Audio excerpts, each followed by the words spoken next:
अपने बेटे और बहू के साथ कांति बूढ़ी का परिवार है, लेकिन इस परिवार में कांति बूढ़ी कभी सुखपूर्वक नहीं रह पाई। हमेशा उनका बेटा और बहू उन्हें तंग करते हैं। अभी तक क्या कर रही हो रसोई में? इतना समय हो गया, खाना अब तक तैयार क्यों नहीं हुआ? मेरे पेट में चूहे कूद रहे हैं। थोड़ी देर और लगेगी, दाल लगभग बन गई है, बस उतार दूंगी। मुझे बेटी कहकर मत बुलाओ, मैं तुम्हारी बेटी नहीं हूँ। इतना धीरे धीरे काम करती हो, मैं क्या बैठकर तुम्हारा इंतजार करती रहूं? और कितनी बातें सुनूं? कुछ कहा क्या? सुनो, उम्र का बहाना बनाकर ढीलापन दिखाने की जरूरत नहीं। मेरे माता पिता ने मुझे सिखाया है कि काम कैसे जल्दी कराना चाहिए। जल्दी करो, नहीं तो आज तुम्हारी खैर नहीं। तुम मुझसे इतना गुस्सा क्यों करती हो? मैंने तुम्हें कोई नुकसान पहुंचाया है क्या? अब मेरे अंदर पहले जैसी ताकत नहीं रही। बहाने छोड़ो, बहाने बनाने की ये जगह नहीं। कल तो मैंने देखा बाजार में तुम कैसे जल्दी जल्दी चल रही थी। अब तुम्हारा शरीर खराब हो गया, तब तो तुम्हें कोई परेशानी नहीं थी। तुम्हारे माता पिता ने कभी तुम्हें बड़ों का सम्मान करना सिखाया, बड़ों का आदर करना भी सिखाया। मेरे माता पिता ने मुझे जो सिखाया वो मेरा व्यक्तिगत मामला है। तुम्हारे जैसी बूढ़ी को कैसे डांटना और नियंत्रित करना है ये मैं अच्छे से जानती हूँ। जल्दी खाना लेकर आओ, मुझे इंतजार न करना पड़े। थोड़ी और दाल और थोड़ा चावल दे सकते हो? मेरा पेट नहीं भरा। क्या? थोड़ा और चावल? क्या बात कर रही हो? कितना खाना खाओगी? इत्तू सा तो पेट है तुम्हारा। अभी तक क्या पेट नहीं भरा? और सुनो, इस उम्र में इतना ज्यादा खाना खाने से स्वास्थ्य खराब हो जाएगा। देखो माँ, आपके लिए अलग से खाना बनाना पड़ता है, फिर भी आपका मन नहीं भरता। इतना खाना कहाँ से लेकर आए? हम आपके पीछे पैसे उड़ाने के लिए नहीं बैठे हैं ना। लेकिन मैंने तो थोड़ा ही खाया। सच में मुझे थोड़ा और चाहिए। मैंने तुमसे और कुछ नहीं मांगा, सिर्फ 2 मुट्ठी दाल भात मांगी थी। अरे माँ, एक बात बताओ, तुम पूरा दिन एक तो घर में रहती हो, कोई काम धाम भी करती नहीं हो, फिर इतना खाना क्यों चाहिए? करोगी क्या इतना खाना खाकर? जो मिल रहा है वही खाओ और जाओ। और खाना चाहिए इनको इस बुढ़ापे में। बिल्कुल सही। इन चीजों के कितने दाम हैं, फिर भी सब तुम्हारे पीछे खर्च हो जाता है। इतना खाओगी फिर हम क्या खाएंगे? हमें अपना भी तो ध्यान रखना है। तुम्हारी बात सुन सुनकर मेरे कान पक गए हैं। थोड़ी शांति रखो। 2 मुट्ठी खाना भी नहीं दोगे? मैं तो तुम्हारे लिए बोझ बन गई हूँ, है ना? अरे बोझ होगी तो क्या हो जाएगा, ये बताओ। और सुनो, ज्यादा खाओगी और घर में बैठी रहोगी तो दिन प्रतिदिन मोटी होती जाओगी। ये कोई अच्छी बात नहीं है कि बुढ़ापे में आदमी मोटा रहा है। बुढ़ापे में आदमी हल्का पतला रहे, ज्यादा अच्छा है। अब खाने के बाद उठ जाओ।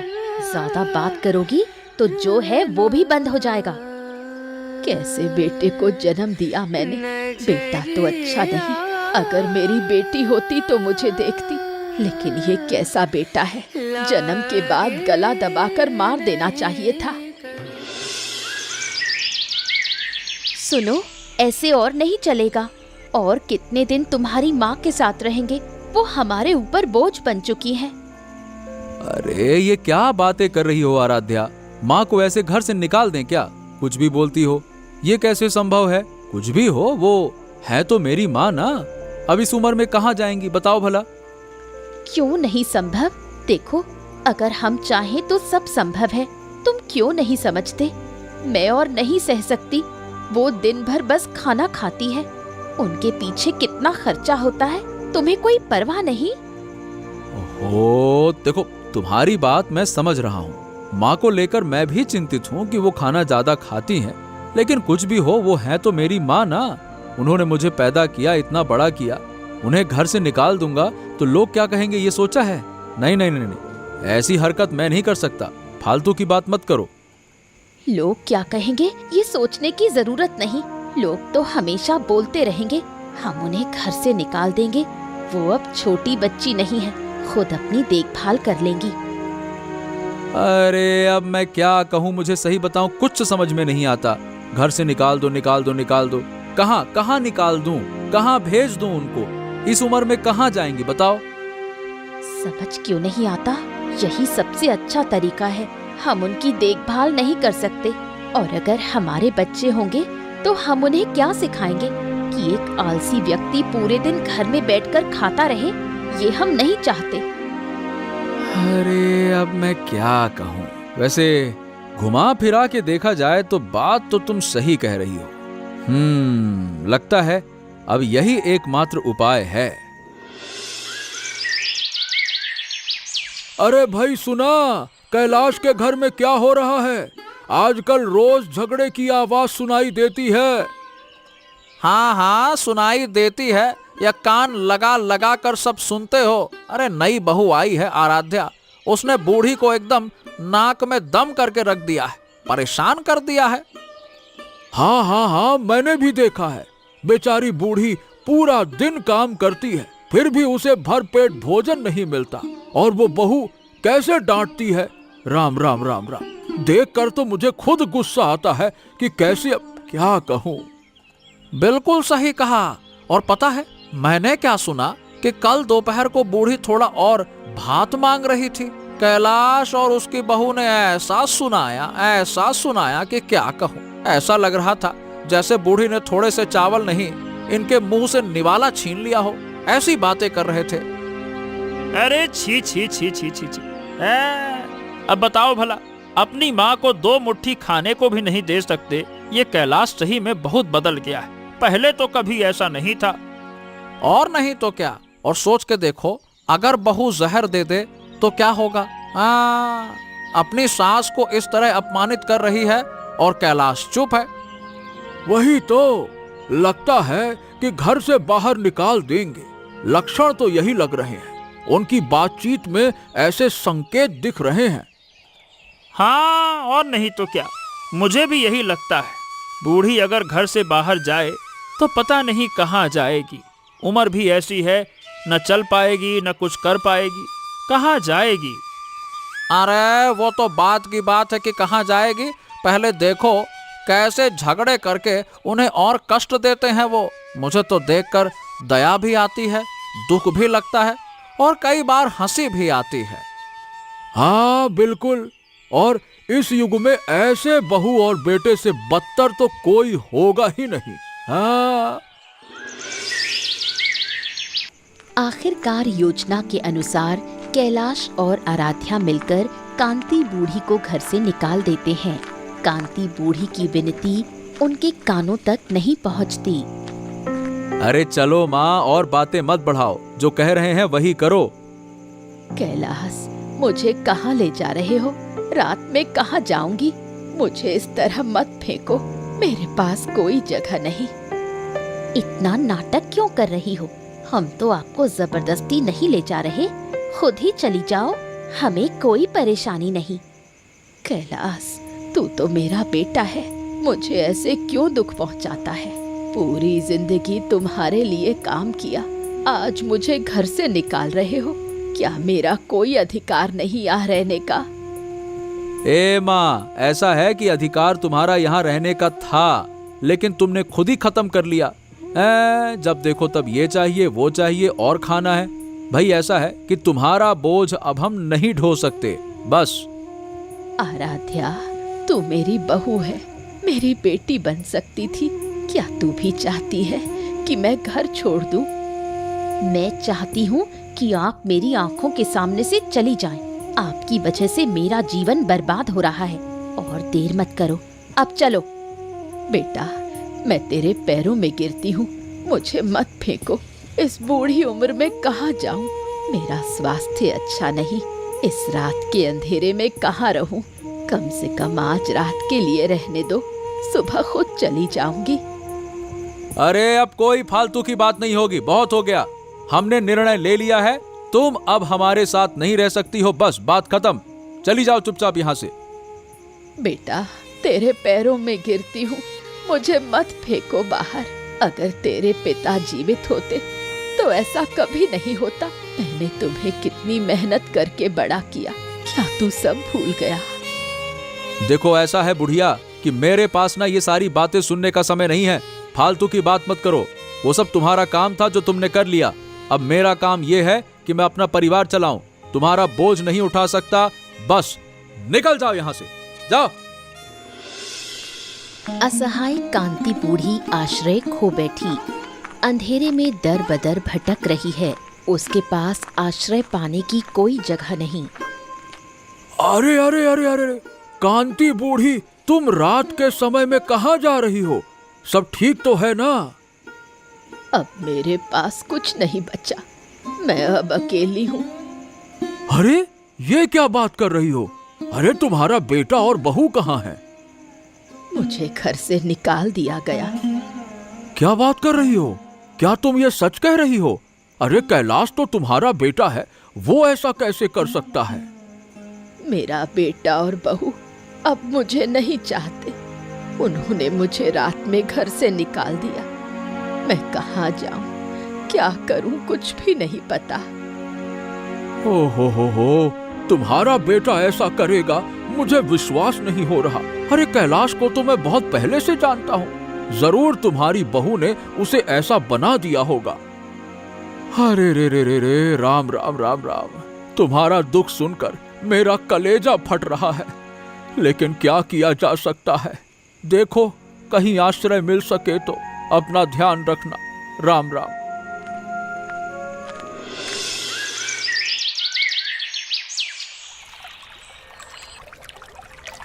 कौन हो तुम? इतनी सुबह यहाँ अकेली क्यों बैठी हो? क्या तुम्हें कुछ हुआ है? अब मेरे पास कुछ नहीं बचा। मैं अब अकेली हूँ। मुझे घर से निकाल दिया गया। किसने निकाल दिया? मेरा बेटा और बहू अब मुझे नहीं चाहते। उन्होंने मुझे रात में घर से निकाल दिया। मैं कहाँ जाऊँ, क्या करूँ, कुछ भी नहीं पता। छी छी, ऐसा कैसे? तुम्हारा बेटा ऐसा करेगा? तुम मेरे साथ चलो। मैं अपनी झोपड़ी में अकेली रहती हूँ। मैं तुम्हें आश्रय दूंगी। तुम जितने दिन चाहो मेरे पास रह सकती हो। डरो मत, मैं तुम्हें कोई कष्ट नहीं दूंगी। चलो मेरे साथ, चलो। वो अपनी पत्नी की बातों में ऐसा आ जाएगा, मैंने सोचा भी नहीं था। मेरा बेटा इतना बदल जाएगा, मैंने सोचा भी नहीं था।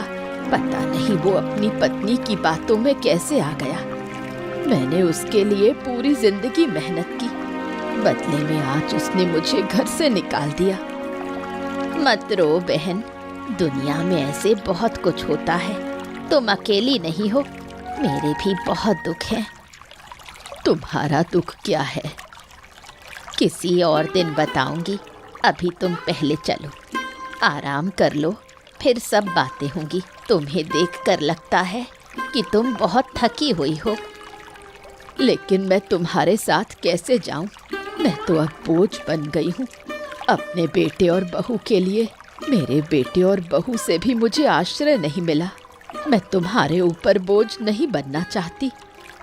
ऐसा क्यों कह रही हो? मैं इस दुनिया में अकेली हूँ। अगर तुम मेरे पास रहोगी तो मुझे खुशी होगी। गांव के सरदार चंद्रशेखर बाबू के घर जाकर गांववासी उन्हें सब कुछ बताते हैं।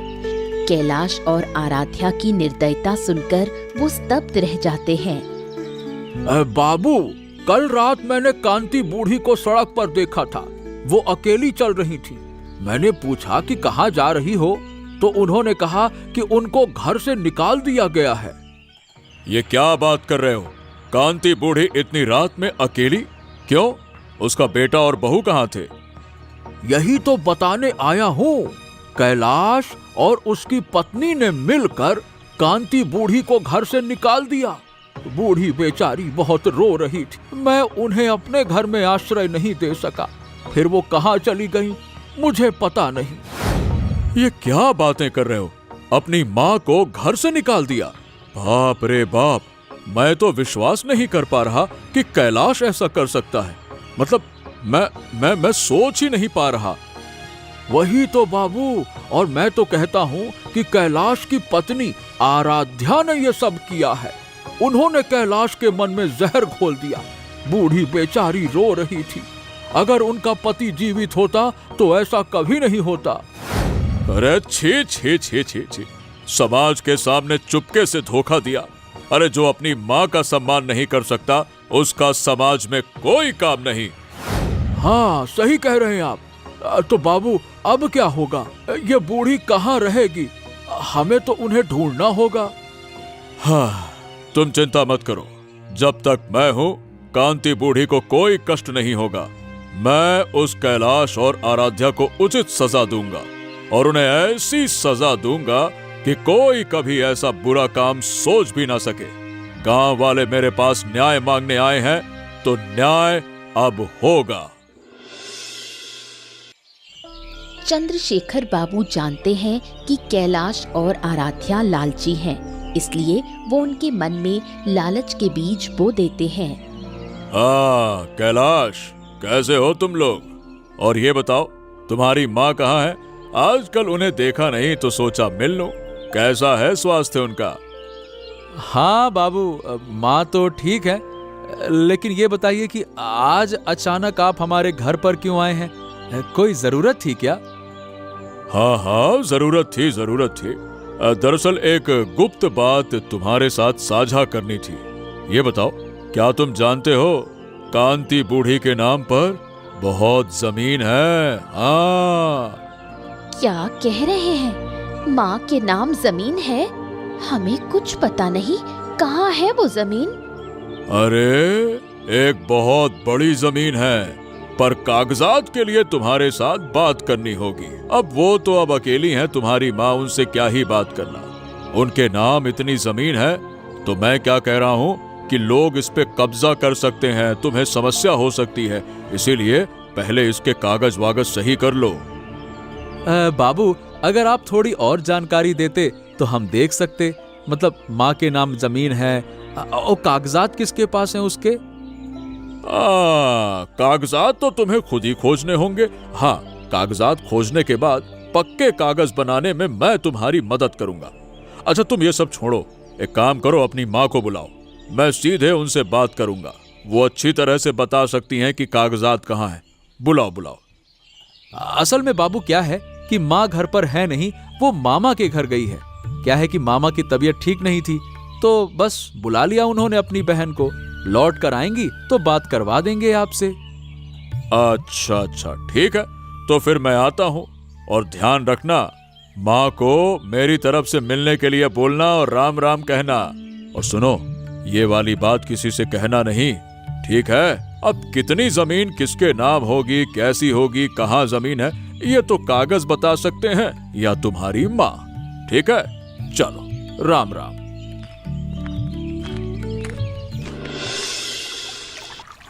अरे माँ, आप यहाँ क्या कर रही हैं? हमें आपकी बहुत चिंता हुई। चलिए माँ, हम आपको लेने आए हैं। मुझे लेने आए हो? अब मेरी याद कैसे आ गई? जब तुमने मुझे घर से निकाला था तब कहाँ थे? सासू माँ, आप गलत समझ रही हैं। हम गुस्से में कुछ बोल बैठे। असल में हम आपसे बहुत प्यार करते हैं, हमसे गलती हो गई। हाँ माँ, हमसे गलती हो गई। आप चलिए हमारे घर। तुम्हारे बिना पूरा घर खाली लग रहा है। क्या हुआ? अचानक इतना प्यार कैसे उमड़ आया? उस दिन तो आपने रात में इन्हें घर से निकाल दिया था। आप चुप रहें, ये हमारा पारिवारिक मामला है, आपको इसमें दखल देने की जरूरत नहीं। माँ, आप आइए, हम अब कोई गलती नहीं करेंगे। कसम खा के कहते हैं, कोई गलती नहीं करेंगे। अब से आपको कोई कष्ट नहीं होगा। चलो ना माँ। तुम लोगों की किसी बात पर मैं विश्वास नहीं करूंगी। तुम लोग सिर्फ संपत्ति और पैसे के लिए आए हो। तुम लोगों की ये झूठी माया मुझे नहीं चाहिए। क्या कह रही हैं आप? हम आपकी संपत्ति के लिए नहीं आए। कृपया हमें माफ कर दीजिए। मुझे माफ करने को कह रहे हो? माफ? मेरी सारी खुशी और शांति तुम लोग छीन चुके। मैं तुम्हें कभी माफ नहीं करूंगी। जाओ यहाँ से। ये बूढ़ी अब आपके पास वापस नहीं जाएगी। अरे आप हैं कौन और क्यों बीच में बोल रही हैं? देख नहीं रही हैं कि हम परिवार के लोग आपस में बातचीत कर रहे हैं? आप बार बार क्यों बोल रही हैं? मैं इंसान हूँ और तुम अमानुष हो। यहाँ से निकलो, परिवार बसाने आए हो। अगर मैं तुम्हारी माँ को आश्रय न देती तो तुम्हारी माँ सड़क पर भीख मांग रही होती। कैलाश और आराध्या के जीवन में अंधकार छा गया। उनके बुरे कामों की खबर पूरे गांव में फैल चुकी है। आराध्या के बीमार होने के बावजूद गांव में कोई भी उनकी मदद करने को तैयार नहीं। मुझे मेरी तबीयत बहुत खराब लग रही है, कोई डॉक्टर भी क्यों नहीं आ रहा? अब क्या कहूँ आराध्या, मैं कितने डॉक्टरों के पास गया, कितनी बार कहा, लेकिन कोई राजी नहीं हो रहा। सब कहते हैं कि हमने समाज का अपमान किया है, इसीलिए कोई हमारी मदद नहीं करेगा। हमने ऐसी क्या गलती की, सबने हमसे मुंह मोड़ लिया। अरे क्या गलती क्या कर दी भाई, माँ को घर से निकाल दिया, माँ को। सब कहते हैं हम पत्थर दिल के हैं, जो अपनी माँ के साथ ऐसा कर सकता है वो किसी के साथ कुछ भी कर सकता है। लेकिन हमने तो अपने भले के लिए ऐसा किया, क्या इसके लिए हमें इतनी बड़ी सजा मिल सकती है? हाँ, अब मुझे नहीं पता कि क्या हो रहा है। मैं तो सोच रहा था कि माँ चली जाएगी और हम सुखी रहेंगे, लेकिन अब लगता है कि सब कुछ जैसे गलत हो गया। तुम चंद्रशेखर बाबू के पास जाओ, अगर वो कहेंगे तो शायद कोई हमारी मदद करेगा। मैं गया था उनके पास आराध्या, उन्होंने मुझे दुत्कार कर भगा दिया। कहा मैंने जो माँ के साथ किया है अब उसका फल भुगत रहा हूँ, वो कुछ मदद नहीं करेंगे। तो अब हमारा क्या होगा? क्या हम ऐसे ही मर जाएंगे? मुझे बहुत डर लग रहा है। चिंता मत कर आराध्या, मैं तुझे कुछ नहीं होने दूंगा। मैं फिर से जाऊंगा और लोगों से मदद मांगूंगा। कोई हमारी मदद नहीं करेगा, मुझे पता है। हम अब किसी पर भरोसा नहीं कर सकते। हमारी माँ ने हमें इतना दुख नहीं दिया जितना आज हम भुगत रहे हैं। हाँ, अब मुझे भी समझ में आ रहा है भाग्यवान, मुझे अपनी गलती का एहसास हो रहा है। माँ को दुख देकर हमने गलत किया, लेकिन अब उस गलती को सुधारने का कोई उपाय नहीं है। क्या करें? सच में लोग सही कहते हैं, जो करोगे वही दुगना लौट कर आएगा।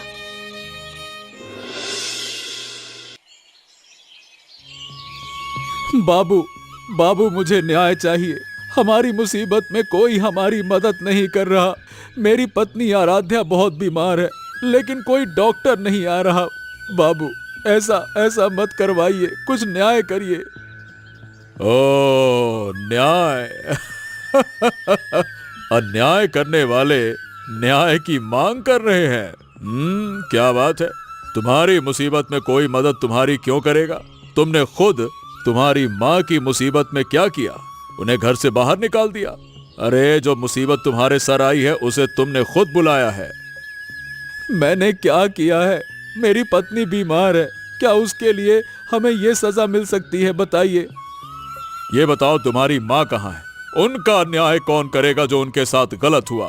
जिन्होंने तुम्हें पैदा किया, जिन्होंने तुम्हें अपने गोद में खिलाया, जिन्होंने तुम्हें अपने सर पे बिठाया, अपना दूध पिलाया, तुम्हें पाला पोसा, संस्कार दिए, तुमने उसे ही घर से निकाल दिया और अब न्याय की मांग कर रहे हो।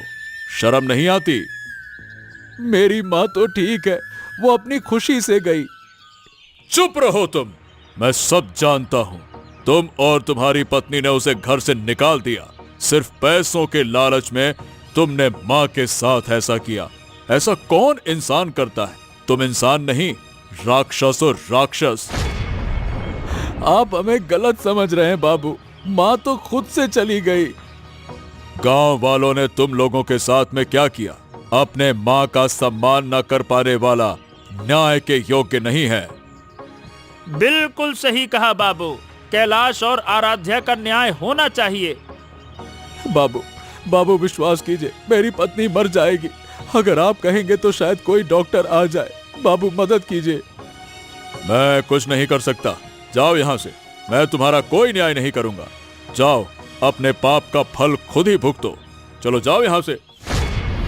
बाबू, मैं आपके चरणों में गिरता हूँ, ऐसा अधर्म मत करिए। मेरी पत्नी मर जाएगी। मैं सबके सामने क्षमा मांग रहा हूँ। मैं कब भी ऐसा काम नहीं करूंगा। निश्चित रूप से उस दिन जिस दिन तुमने अपनी माँ को घर से बाहर निकाला होगा, तुम्हारी माँ ने भी तुम्हारे चरणों में आकर भीख मांगी होगी, लेकिन तुमने उस बेचारी बूढ़ी की कोई बात नहीं सुनी। मैं भी नहीं सुनूंगा। जाओ अपनी पत्नी के पास रहो। हम तुम्हारी किसी भी तरह से मदद नहीं कर सकते। बस बात खत्म।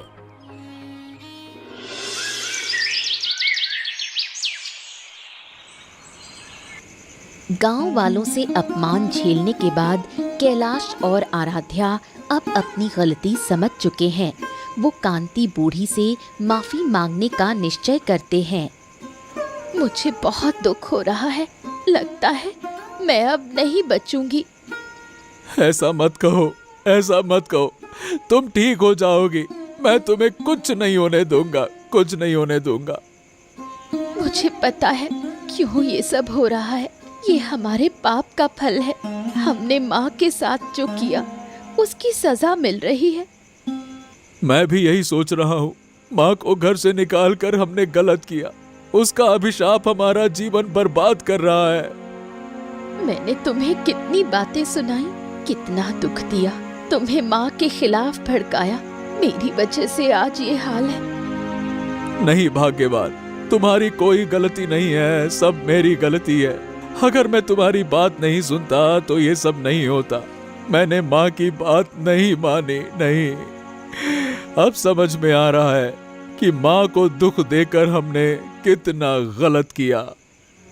अगर हमें एक बार माँ के पास माफी मांगने जाए तो शायद हमारे दुख का अंत हो जाए।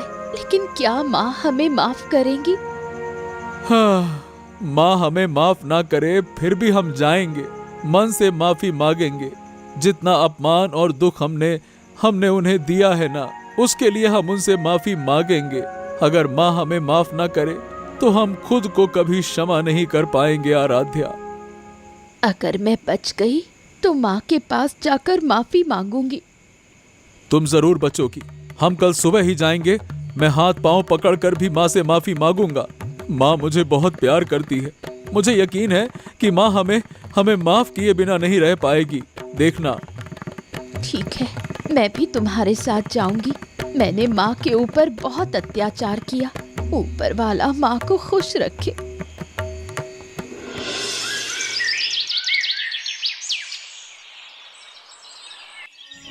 माँ, आप यहाँ?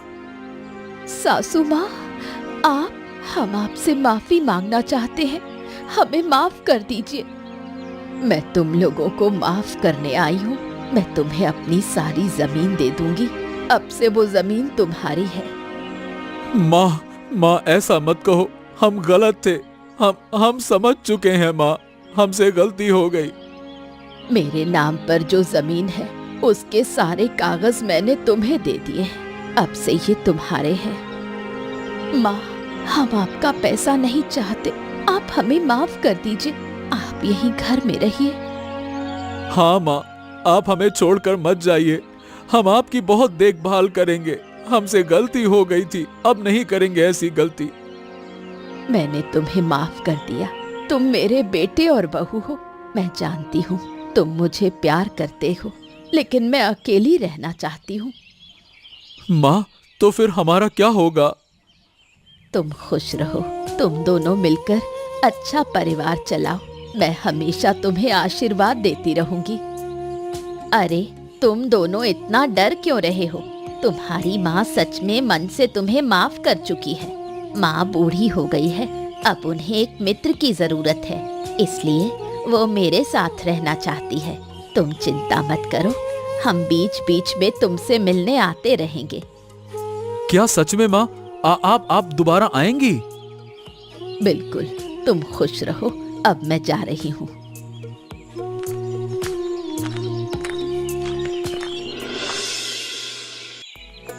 अंततः दोनों बूढ़ी अपने नदी किनारे के घर में सुखपूर्वक जीवन बिताना शुरू करती हैं। कांति बूढ़ी ने अपने मन से सभी कष्ट छोड़ दिए और शांति बूढ़ी के साथ नई शुरुआत की। कैसी हो अब? कैसा लग रहा है? अब तो तुम्हारा मन शांत है ना? हाँ बहन, मैं बहुत शांत हूँ। इतने समय तक जो दुख और पीड़ा थी उससे अब मुक्ति मिली है। मेरे बेटे और बहू की बात सोचकर अब दुख नहीं होता। यही तो जीवन है, एक दरवाजा बंद होता है तो दूसरा खुल जाता है। मैंने सोचा था मेरा जीवन खत्म हो गया, अब कोई रास्ता नहीं है, लेकिन तुमने मेरा जीवन बदल दिया। मैंने कुछ नहीं किया, जो किया तुमने अपने मन से किया। तुम अब नया जीवन शुरू कर रही हो। हाँ, अब मैं नया जीवन शुरू करूंगी। अब कोई दुख या पीड़ा मुझे याद नहीं आएगी। अब मैं सिर्फ इसी नदी के किनारे रहूंगी। प्रकृति में मैंने शांति पाई है। अगर तुमने मुझे आश्रय नहीं दिया होता तो मैं आज कहाँ होती पता नहीं। उन बातों की चिंता मत करो। अब चलो हम खुलकर जीवन जिए। अपना बाकी का जीवन हम इस नदी के किनारे की झोपड़ी में बिताएंगे। ऐसी ही मजेदार कहानियाँ देखने के लिए हमारे चैनल को सब्सक्राइब करना ना भूलें। बताओ दोस्तों, इस कहानी में मेरी झोपड़ी कहाँ है?